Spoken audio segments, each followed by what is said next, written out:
Hello दोस्तों, स्वागत है। बच्चे सब कमेंट कर रहे थे तो सर एक पाई चार्ट वाला क्वेश्चन बता दीजिए। जो 8वीं क्लास के लिए बच्चे का उसको समझने में थोड़ा प्रॉब्लम आ रहे थे, इसलिए हम लोग आज पाई चार्ट वाला एक क्वेश्चन बनाने की कोशिश कर रहे हैं। देखिए क्वेश्चन क्या है इसमें, संलग्न पाई चार्ट एक मकान के बनाने में विभिन्न मदों में खर्च को दर्शाता है। अब देखिए ये पाई चार्ट है जिसमें दिखाया गया है लोहा में जो खर्च होता है वो 10%, सीमेंट में 20%, ईटा में 15%, मजदूरी में 25% और अन्य जो खर्चा होता है, बहुत सारे खर्चा होता है। मकान बनाते हैं हम लोग तो कई तरह की खर्चा होता है, तो उसको अन्य में 30%। तो ये पाई चार्ट दिया हुआ है और इसमें दिया गया यदि ईंट का खर्च 30,000 रुपया है तो लोहे का खर्च क्या। बहुत मजेदार क्वेश्चन है, आप ध्यान से इसको देखिए। अब देखिए यहाँ पर 30,000 रुपया है और वो कितना है 15%।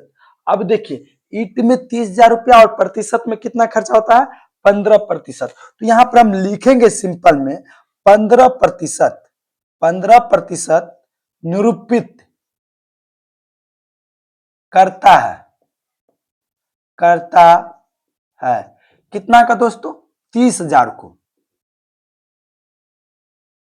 क्योंकि प्रतिशत में 15% और रुपया में कितना होता है 30,000 रुपया खर्च होता है, तो 15% निरूपित करता है 30,000 को। तो 1% कितना का निरूपित करेगा, 1% निरूपित करता है क्या हो जाएगा दोस्तों 30,000 बट्टे 15। तो इसको काट देंगे, 15 दूना 30, 0 0 0। तो 1% कितना का निरूपित करता है 2,000 को। समझिए दोस्तों। अब देखिए हमको क्या कह रहा है, लोहे का खर्च क्या है। अब देखिए 1% कितना का निरूपित करता है 2,000, तो लोहा में कितना प्रतिशत खर्च हुआ है दोस्तों 10%। तो अब देखिए लोहे का खर्च, अब लिखिए लोहे का खर्च। अब देखिए 1% 2,000 का निरूपित करता है, अब 10% निरूपित करता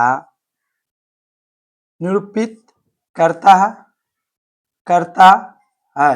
देखिए कितना का निरूपित करता है 1% गुने 10, 10% निरूपित करता है 1% गुने 10। अब देखिए दोस्तों यहाँ पर 1% कितना है, तो 1% है 2,000 और गुने 10, तो क्या हो जाएगा। अब 2,000 को 10 से गुना करेंगे तो क्या हो जाएगा दोस्तों 20,000।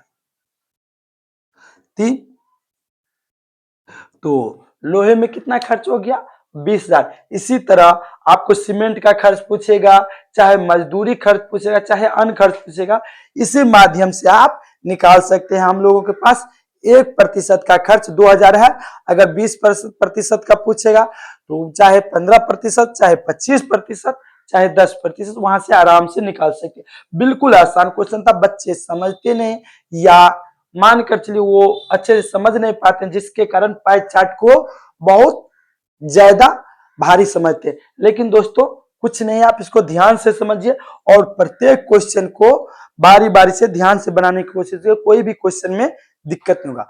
कैसा लगा ये वीडियो कमेंट करके जरूर बताइए और उम्मीद करते हैं आपको अच्छे लगेंगे और आप इसको सही से समझ गए होंगे। लेकिन फिर भी कहीं अगर प्रॉब्लम हो रहा है तो कमेंट में आप प्लीज जरूर कमेंट कीजिए, कमेंट बॉक्स में।